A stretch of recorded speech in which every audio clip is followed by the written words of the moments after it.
At first glance, my life with Mark seemed like a page ripped straight out of a glossy magazine. We were the perfect pair, the enviable couple. I, Monica, the diligent accountant, and he, the dashing new head of the department.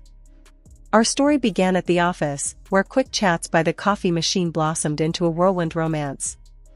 "Can't believe my luck," Mark would often say, his arm wrapped around me. From colleagues to life partners. "It's like we were meant to be." I'd smile, nod, and play along. Yeah, who would have thought?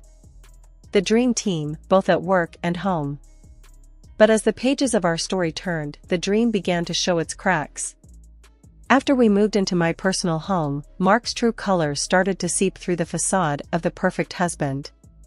He wanted the traditional setup, him, the breadwinner, me, the housewife. "It's how it should be, Monica," he'd insist. "My mom did it, your mom did it. It's tradition." I wanted to argue, to say that times had changed, but I swallowed my words. The prospect of starting a family, of building our little world, was too tempting. So, I hung up my accountant's hat and embraced the role of a housewife, blissfully unaware of the storm brewing on the horizon. The first drops hit when I noticed the trail of socks and underwear Mark left around the house. "Seriously, Mark? Am I married to a man or a centipede?" I joke, trying to keep the mood light. He'd laugh it off, clueless or indifferent to the chaos he was creating. "Come on, Monica. It's just socks. No big deal." But it was a big deal. It was the dishes left by the TV, the pizza boxes on the armchair, the complete disregard for the sanctity of our home. I tried to talk to him, to make him see reason. "Mark, this isn't working. You need to clean up after yourself. This is our home, not a frat house." His reaction was always the same: anger, defensiveness, and a barrage of excuses. "I work all day, Monica. I don't have time for this. You're the housewife, remember? This is your job." Cooking, cleaning, trying to keep the peace, it was a never-ending cycle, a dance I performed to the tune of Mark's whims. But beneath the surface, resentment simmered, a silent scream against the life I was trapped in. Life with Mark's parents felt like a constant invasion. They had this way of just storming into our house, their presence as subtle as a sledgehammer. They never bothered to call ahead, they'd just show up, expecting to be fed and entertained.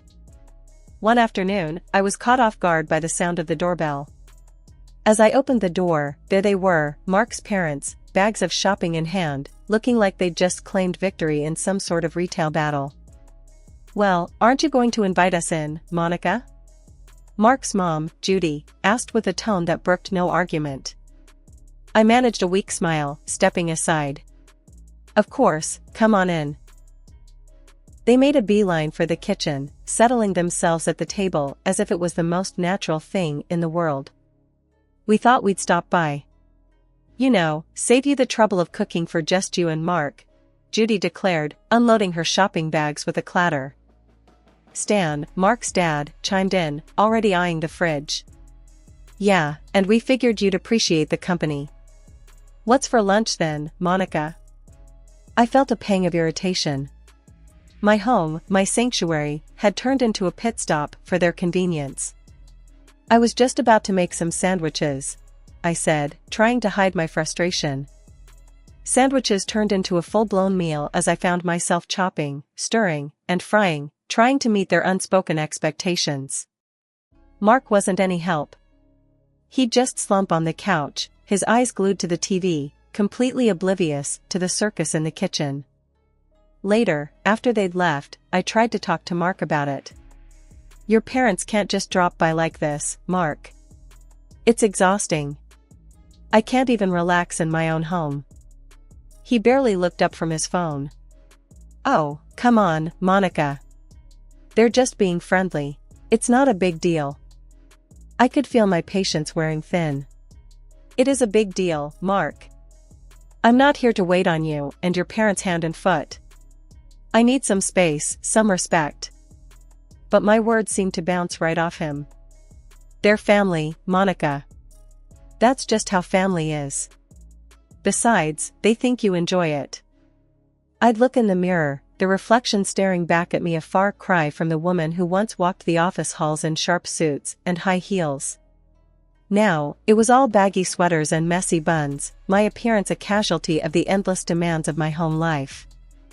I missed those days, the click-clack of my heels, the sense of purpose each morning brought. Now, my days were a whirlwind of pots and pans, of cleaning up after uninvited guests who treated my home like a pit stop. As the days turned into months, life with Mark grew colder, the distance between us widening like a chasm. His behavior started changing, subtle shifts at first, then more pronounced. A new haircut that made him look years younger, suits that screamed of trying too hard, and a scent that wasn't his usual. It was like he was morphing into someone else, someone I didn't recognize. I tried to shake off the feeling, telling myself it was just a phase, a midlife crisis maybe. But the nagging suspicion in my mind refused to be silenced. It gnawed at me, kept me awake at night. "Mark, is there something you're not telling me?" I finally asked one evening, the words spilling out before I could stop them. We were sitting at the dinner table, an ocean of silence between us. He looked up, startled, like he'd been caught off guard. "What do you mean, Monica?" "I'm not hiding anything." But his eyes, they darted away too quickly, his words a little too rushed. "It's just, you've changed, Mark. The clothes, the perfume. It's like you're a different person." He let out a forced chuckle, but there was no warmth in it. "Come on, Monica. A man can't spruce himself up?" "I'm just trying to keep things fresh, that's all." I wanted to believe him, I really did. But the doubts, once sown, refused to be uprooted. They grew, fed by his late nights at the office, the weekends he was suddenly too busy, the texts he'd quickly hide when I walked in. The truth, however brutal, couldn't be ignored any longer. So, when he stood up at one of those awkward dinners with his parents, his announcement hit me not like a surprise, but like a confirmation of what I'd already known deep down. "I'm filing for divorce, Monica," he declared, his voice steady, devoid of any emotion. "I've met someone else. Someone young, vibrant. She's everything you're not." The words cut through the room, leaving a trail of shock and disbelief. His parents looked from him to me, their expressions a mix of confusion and dismay. "Mark, what are you saying? This is your wife, for heaven's sake," his mom exclaimed, her voice a mix of anger and disbelief. "Yeah, son. You can't just throw away your marriage like this," his dad chimed in, his brow furrowed in concern. But Mark was relentless, his words a dagger twisting in my heart. "It's decided. I want a family, a son. And Monica, well, she's not up to it. She's let herself go. It's time for a fresh start." His mistress, he painted her like a trophy, a prize he'd won, while painting me, his wife of 5 years, as a worn-out shoe, discarded and forgotten. The divorce papers he slid across the table were just a formality, his signature a cold, impersonal stroke of ink. But as I took them, something inside me shifted. The pain, the betrayal, it sparked a fire, a determination to not let this be the end of my story. "Fine, Mark. I'm offering you a probation period," I said, my voice steady, my resolve firm. 3 months. If you succeed, I will give you a divorce without further ado." His smirk said it all. He thought he'd won, thought he'd broken me. But little did he know, he'd just awakened a sleeping tiger. Mark packed his things, his smugness almost tangible as he prepared to move in with his mistress. I watched him, my expression unreadable. "Enjoy your probation period, Mark. Make sure she's worth it." His grin was all the confirmation I needed that he had no idea what was coming. The moment he left, I felt a weight lift off my shoulders. It was time for a fresh start, and not just for me. The moment I suggested the probation period, I knew it was a gamble. My friend, Lisa, thought I'd completely lost it. We sat in my kitchen, the room still echoing with the remnants of Mark's departure. "Monica, this is madness," Lisa exclaimed, her eyebrows knitted in concern. You're just giving him a free pass to walk all over you. I took a slow sip of my coffee, feeling the warmth spread through me. No, Lisa. This isn't surrender. It's strategy. Mark thinks he's playing me, but he's actually walking right into my trap. Lisa looked skeptical, her arms crossed. And what about his parents? They treat your place like a drive-thru. You going to let that slide too? A smirk tugged at the corner of my lips. Oh, they're part of the plan too. Just wait and see. Sure enough, the very next day, as if on cue, Mark's parents barged in, their uninvited presence as predictable as ever. This time, though, I was ready. I stood in the doorway, blocking their path with a newfound resolve. Monica, dear, move aside. We're famished. Mark's mom, Judy, declared, trying to push past me. Not so fast, I said, standing my ground. You're both on a 3-month probation period, just like Mark. The confusion on their faces was almost comical. Probation period? What nonsense is this? Mark's dad, Ron, blustered, his face turning a shade of red I hadn't seen before. You heard me, I continued, my voice calm but firm. It's time for some ground rules. My house isn't a diner, and I'm not your personal chef. Respect that, or find somewhere else to eat. Judy's mouth opened and closed, like a fish out of water. But we're family, Monica. You can't just. I can, and I am, I interrupted, the power of taking control surging through me. Family or not, everyone needs to respect my space. You've had a free pass for too long. Ron looked like he was about to argue further, but Judy placed a hand on his arm, a silent signal. They exchanged a look, a silent conversation passing between them. Finally, with a huff, Ron nodded. Fine, Monica. We'll respect your probation period, he grumbled, the words clearly leaving a bitter taste in his mouth. The silence in the house was deafening after Mark and his parents left. It was the first time in years I had the space to just breathe. I looked around, taking in the quiet, and something inside me clicked. This was my chance, my time to rediscover the Monica I'd buried under layers of compromise and sacrifice. I started with small steps. First, it was the clutter Mark had left behind. I gathered his things, boxing them up, each item a farewell to the life I'd known. This is for you, Monica, I whispered to myself. No looking back. Next, I tackled the mirror. The reflection staring back at me was a far cry from the vibrant woman I used to be. Time to change that, I said, my voice a mix of determination and excitement. I rummaged through my closet, pushing past the shapeless clothes I'd hidden behind. Deep down, I found the outfits I'd worn back in my accounting days, sharp, chic, a reminder of the confident woman I was. I dressed, the fabric feeling like armor, and for the first time in ages, I smiled at my reflection. The transformation didn't stop there. I hit the ground running, literally. Each morning, I laced up my sneakers and pounded the pavement, the rhythm of my steps a chant of empowerment. You're doing this, Monica. For you? I'd tell myself as the miles flew by. My diet changed too. No more quick fixes or catering to uninvited guests. I cooked for one, savoring each meal as a celebration of my newfound independence. The beauty salon became my sanctuary.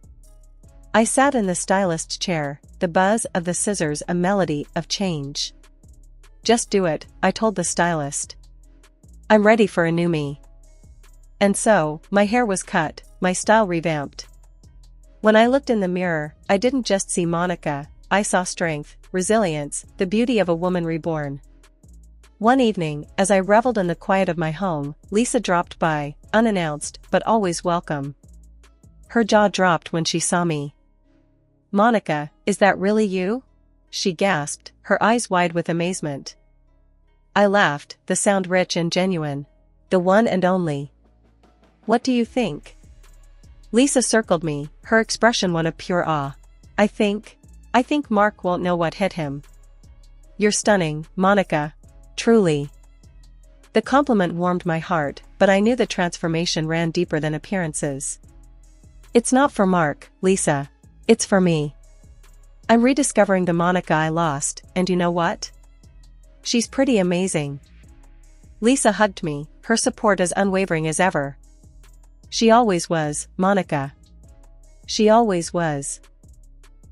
With my confidence restored and my spirit unbroken, I took the next step. I dusted off my resume, the document a testament to my skills and achievements. Interviews were lined up, each one an opportunity, a doorway to the future I was building for myself. 2 months after Mark's departure, my quiet routine was interrupted by a call that I had anticipated, yet it still held a tinge of surprise. Mark's name flashed on my phone screen, and I answered with a mix of curiosity and a well-concealed sense of triumph. Monica, I need your help. Mark's voice came through, tinged with a desperation I hadn't heard before. She's left me. Said she couldn't deal with my habits, the socks, the mess. I'm alone, Monica. I leaned against the kitchen counter, a sly smile playing on my lips. Really, Mark? That's unfortunate. But what exactly do you want from me now? His voice cracked slightly. I want to come back, Monica. I realize I made a mistake. Can we meet? Please? The words I had been waiting to say came out smoothly. All right, Mark. Let's have dinner this Saturday at our place. We'll talk then. I could hear the relief mixed with a note of triumph in his voice. Thank you, Monica. I'll be there. I knew you'd give us another chance. After the call, the wheels in my mind began to turn. This dinner would be more than just a meal, it would be my stage. I promptly called Mark's parents, extending the invitation for what I knew would be an unforgettable evening. Judy, Ron, I thought you should join us for dinner this Saturday. Mark will be there, I said, my voice steady and inviting. Judy's response was quick and enthusiastic. Oh, Monica, that's wonderful news. We've been so worried about you too. It's about time things went back to normal. Ron's voice rumbled through the phone. Yes, we're looking forward to it, Monica. It's good to have the family back together. Little did they know that normal was the furthest thing from what this dinner was going to be about. I spent the next few days planning not just the menu, but also how I would articulate the newfound clarity and strength I had garnered in their absence. Saturday arrived, bringing with it a moment I had anticipated yet dreaded. The doorbell's chime echoed through the house, a herald of the impending confrontation. I took a deep breath and opened the door. There stood Mark, suitcases in tow, a smirk painting his face. Behind him, Judy and Ron loomed, their expressions a mixture of hope and silent expectations. I knew you'd come to your senses, Mark said, his voice dripping with a misplaced confidence as his eyes roamed over the new me. Wow, Monica, you look incredible. See, I told you she'd come around, he said, turning to his parents with an air of triumph.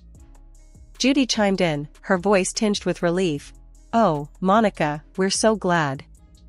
It's about time things got back to how they were. I motioned for them to sit, my demeanor calm but firm. Please, let's settle down. We have much to discuss. As we gathered in the living room, an awkward tension hung in the air, thick and palpable. Mark, with a misplaced sense of victory, took the lead. Monica, I can't tell you how good it is to be back. I've missed us. And you've really changed. I met his gaze, my own unwavering. I didn't change for you. I changed for me. Mark, what you're seeing isn't a welcome back. It's a goodbye. The shock on his face was mirrored in his parents' expressions. Judy's hand flew to her mouth, and Ron's brow furrowed in confusion. What do you mean, Monica? Judy managed to ask, her voice a quiver of disbelief. Mark left because he thought he'd found something better. But life outside wasn't what he expected, was it? I said, turning my attention back to Mark, who seemed to shrink under the weight of my words. It's not like that, Monica. I realized I made a mistake. That woman, she was nothing compared to you. She left because she couldn't handle, well, the things you always took care of. Mark stuttered, his bravado fading with each word. You mean your mess, your irresponsibility? I corrected him sharply. And now you think you can just waltz back in here, back into my life? Judy interjected, her voice laced with desperation. But Monica, he's realized his mistake. Can't you give him another chance? No, Judy. A mistake is forgetting to pay a bill, not destroying a marriage. And Ron, you both need to understand that my home is not your convenience. I continued, addressing each of them, making sure my stance was clear. Ron, who had been silent, finally spoke, his voice a low rumble. But we're family, Monica. Family sticks together. That's just it, Ron. Family respects each other. Mark disrespected our marriage, and you both disrespected my home. That's not family, that's taking advantage. Mark, now fully deflated, made one last plea. Monica, please, I have nowhere else to go. I'll change, I swear. I stood up, my resolve as solid as ever. It's too late for promises, Mark. We're done. And as for having nowhere to go, that was your choice when you left. I've moved on. You gave me these divorce papers, I said, holding them up. And I signed them. We've been officially divorced for 2 months. The room went silent, the shock palpable in the air. Mark's parents looked from him to me, disbelief written all over their faces. You're divorced? Judy finally managed to say, her voice barely a whisper. I nodded. Yes, and now, I'd like Mark to collect his things and leave my house. And Judy, Ron, I wish you well, but from now on, my home is my own, I declared, the finality in my tone breaking no argument. Mark was grasping at straws now, desperation clear in his voice. Monica, please, I made a mistake. I'll change, I promise. I'll clean, I'll cook, I'll do anything. But my decision was firm. It's too late, Mark. It's over between us. And just so you know, I got a job as an accountant while you were away. I don't need you to take care of me. He was floundering, his pleas becoming more frantic. But Monica, you can't do this. I have nowhere to go. That's not my problem anymore, Mark. If you don't leave, I'll call the police, I said, my tone leaving no room for negotiation. At that point, Judy and Ron stood up, their faces a mix of disappointment and realization. They approached Mark, each taking one of his arms. Let's go, son. You've made your bed, now you have to lie in it, Ron said, his voice heavy with resignation. Before they left, Judy turned to me, her eyes softening. Monica, you're right. Our son was a fool to let a woman like you go. Life, after Mark and his parents' departure, settled into a rhythm that was all my own. I heard bits and pieces about Mark through the grapevine, friends who couldn't help but share the latest gossip. They said he was living with his parents again, struggling to find his footing in a world where he couldn't just rely on someone else to clean up his messes. Monica, you won't believe what I saw today, Lisa said one afternoon, her voice a mix of amusement and disbelief. Mark was at the grocery store, and let me tell you, he looked rough. Hair all over the place, clothes mismatched. It's like he's lost without you. I couldn't help but feel a twinge of vindication. Well, Lisa, that's what happens when you take everything for granted. Eventually, you have to face the consequences. The word was that Mark tried his hand at dating again, but no surprise, it didn't go too well. The same issues that drove me away were now driving away other potential partners. He's demanding, messy, just a lot to handle, a mutual friend shared. No one wants to put up with that. I nodded, a sense of closure enveloping me. Some lessons are learned the hard way, I said, not without a hint of satisfaction. As for me, life had taken a turn for the better, a stark contrast to the disheveled, pathetic figure Mark had become. I got a job as an accountant again, my mind sharp, my contributions valued. The office was a buzz of activity, a place where I thrived, surrounded by numbers and reports. And it wasn't just my career that had taken a turn for the better. My personal life was blossoming too. There was someone new, someone who was everything Mark wasn't. His name was Daniel, and he brought a sense of calm, a respect that I had longed for. As the days turned into weeks, and weeks into months, my life was a testament to resilience, a story of rising from the ashes. Mark, now just a distant memory, was a reminder of what I had overcome. I was Monica, no longer the shadow of someone else's demands or expectations.